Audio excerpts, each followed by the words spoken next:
Tham thế nó tại đại quay bị quạt lên trên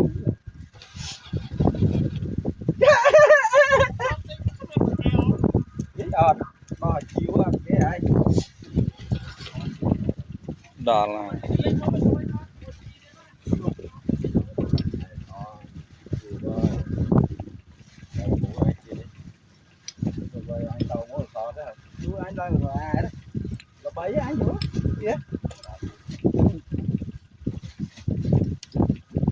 mùi tí quế nhá mấy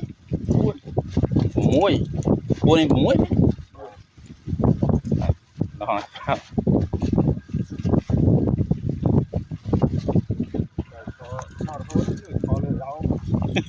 muối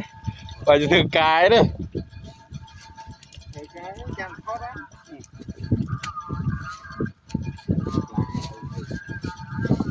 ui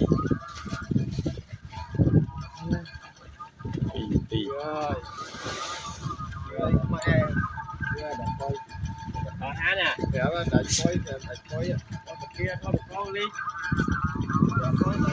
bong ôn vừa du nè đi xa đấyคือการnghe cái đá dục đá hay chứ cái đá dục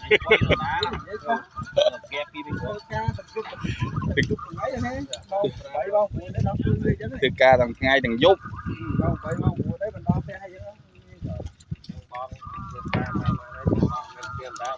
Cam mà nó chụp video boy rồi dùng ban lui hay